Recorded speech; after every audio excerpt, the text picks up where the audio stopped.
Hi everyone, it's Keely here for Soy and Shea, and thank you so much for joining me for another soap making video.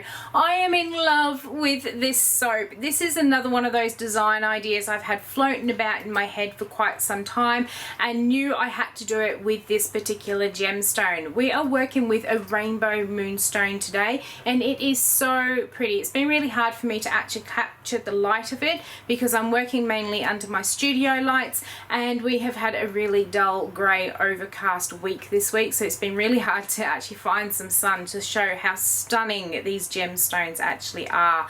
But what we're going to do today is we are going to make a rainbow layered soap with a slight difference. Let's go. Even though I am working in layers today, I'm going to have a main colour of white all the way through. So what I've done is I've put in some titanium dioxide into my main oil base here. That's just sunk down. I'm also going to add in some bedazzled mica to give it a really bright sparkle as well. So this one's slightly different to the Blizzard. This isn't a real mica as opposed to the synthetic, so it doesn't quite glisten as much as the Blizzard mica, but it does still add a really nice shine into the soap. I'm going to get those mixed in, and then because I'm going to work in layers, or I'm going to build the soap in layers, I'm going to pour off enough oil and lye and fragrance to do each layer separately.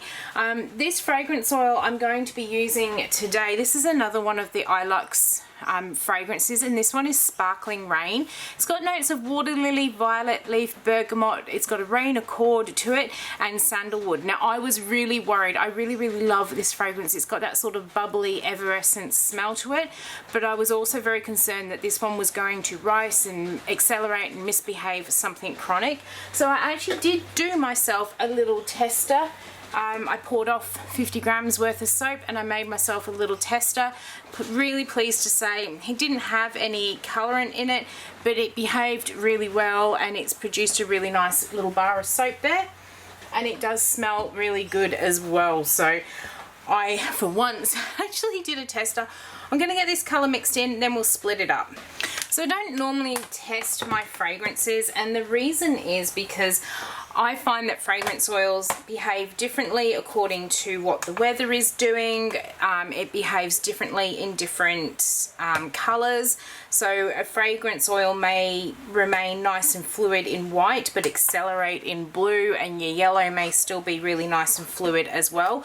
So I don't tend to test my fragrances because I never really know what I'm going to use until on the day in terms of color, and the temperature and weather conditions may actually be different from when I did my tester, and you just can't replicate weather all the time. So I just choose to wing it and see how things go with the flow, do what the soap tells me to do. What I'm doing here is just weighing out the oil that I need. There you go. So all I've done is I've taken my total oil amount, which was 1.7 kilos. I am doing myself 6 layers, so I divided that by 6 so I know exactly how much oil I need. And then I also did the same with my lye. Now what I have done with my lye water today is I have got some sodium lactate in it. One thing I did notice with that particular fragrance oil, it is so well behaving that it was a little bit sticky coming out of the mold. So I've just put a little bit of sodium lactate in there to help me unmold it later on. So now I'm just pouring out the exact amount of lye water that I need for those oils. Alright, so I've got the amount of lye water I need as well. Pop them off to one side. I have already measured out the amount of fragrance oil that I need for this layer. And for my first layer, I am going to be using some red. And I've got some really red mica, which I've already dispersed into a little bit of olive oil.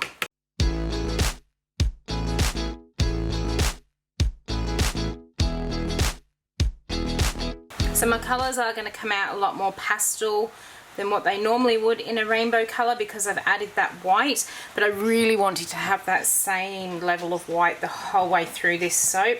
And I find if I try and colour my layers separately in white, I end up with real distinct lines, and even if I try and measure out those white layers as well, I end up with all sorts of really weird and funky things going in. So I'm quite prepared to sacrifice the brightness of the colours to make sure that my white stays nice the whole way through this soap.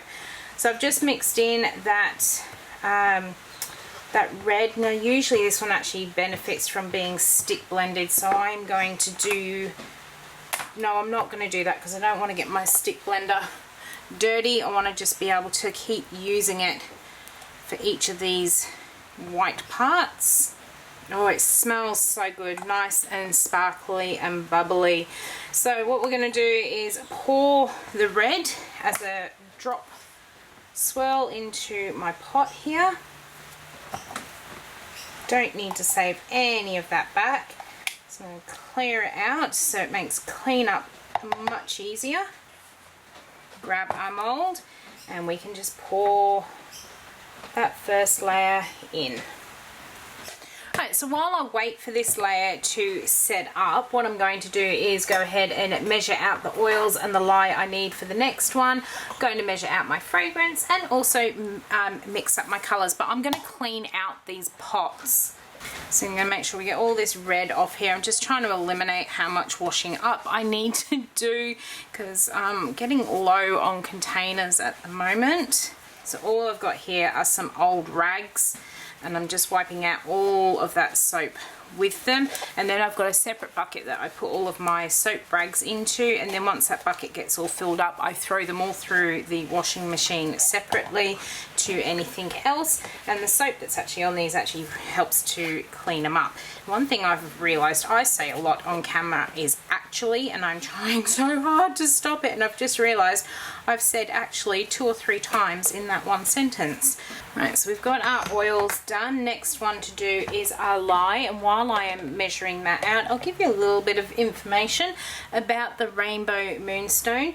It is associated with all of the chakras, and it is also associated with the birth signs of Scorpio, Libra and Cancer. It is associated with the moon as its planet, which would be understandable considering it is a moonstone, and I have way overpoured on that. And it has an element of water, so it's one of those sort of really nice calming stones to have around. Oh, that's spot on there. So it is said to bring balance, harmony and hope, and it is meant to enhance creativity, passion and confidence, and it is one of the stones of the goddesses. So there is a lot of history that actually goes with this stone as well, which we will get into a little bit later. Let's get our fragrance all weighed out here. Let's get our colorant. So we have done red. Let's do orange next.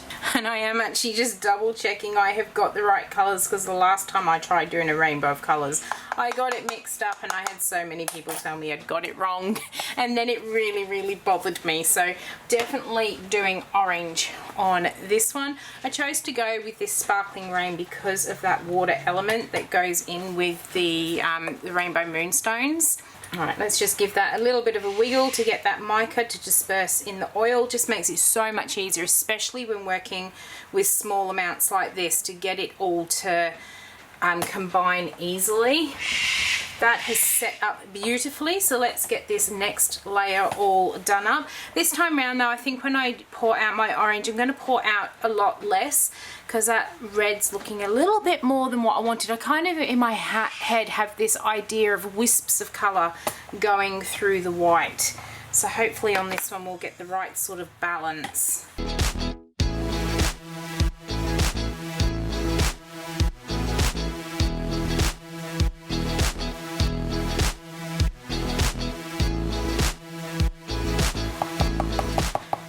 So that is looking like a much better combination or ratio of colours there to get that sort of more speckled sort of appearance there. I was just thinking as I was pouring this that doing the rainbow is absolutely perfect, not only because it is a rainbow moonstone, but because it also reflects all of the chakras, and each of the chakras is represented by a colour. So I think I'm really happy with my choice for this design of this particular soap. What I'm going to keep doing now is just working through all the colours. So we've got yellow, green, blue, and I'm only doing one of the purples to go on the top just for ease, so we get nice nice size layers of each of these. Once I've got all of that done, then we'll come back and we will take a look at our Rainbow Moonstone and we'll pop it onto the soap.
Alright, well this one has to definitely be finished off on the top with some of this holographic biodegradable glitter, which really fits in with the whole rainbow theme. So I'm going to give it a really good sprinkle of that one. Then I'm going to go and get the Rainbow Moonstones. So here is our moonstone, our rainbow moonstone, and that's a very important sort of distinguishment between them. These are generally white in colour, and as you can see there are flashes of iridescent colour within them. They are best seen out in the natural light. However, we have had such a dull grey overcast week, and I haven't actually seen the sun since the weekend, to the point we've now got the water booster heater thing on because we've had no sun on the solar panels to heat our water up. So these are absolutely magnificent out in the daylight, but they are catching some of the overhead fluorescent lights here in the studio. So as I said, these are Rainbow Moonstone, and they're not to be confused with the Moonstone. Rainbow Moonstone is a labradorite mineral, whereas a moonstone is actually albite feldspar. So they're actually two very different compositions, and they do have their own very separate names, even though they do very similar things. The moonstone also shines those iridescent lights. And these stones are found mainly in Sri Lanka, Australia, Mexico, Madagascar, Poland and India. And when you are using moonstone, or if you have moonstone in jewellery, because it is often used in jewellery, it is very important that if you are dealing with any harsh chemicals like ammonia when cleaning, that you make sure that you remove the jewellery, because these stones do not like coming into contact with those sort of harsh acidic chemicals. So I'm going to get one each on each of these soaps. We were lucky we managed to pick up some really nice size ones that were quite narrow, so they'll actually fit on the soap, but they are also still a really nice size. And I'm also trying to make sure that when I'm popping them in, some sides actually shine better than other ones. So that side on there, that's given a beautiful shine. So I'm popping that one up on the top of the soap there, so you get the best look when you first get your soap.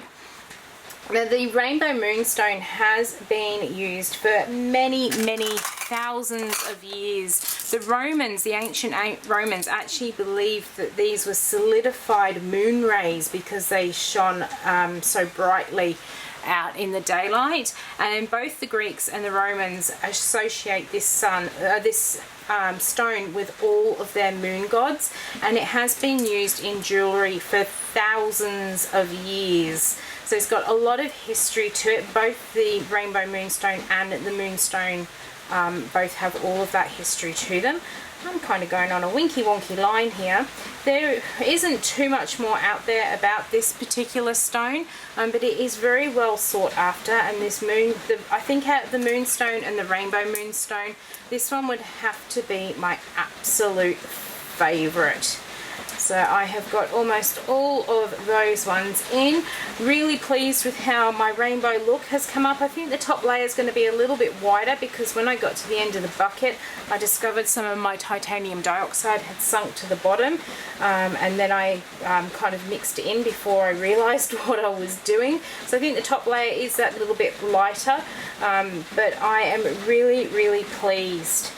That is all of the stones in, pushing them in to make sure that they don't fall out. And there it is. There is our Rainbow Moonstone. You can see some of those catching that light as I'm bringing it by, especially that one in there. That one is absolutely stunning. So I'm going to leave this one sit overnight, and we'll be back very soon, and we'll take a look and see what our rainbow layers look like.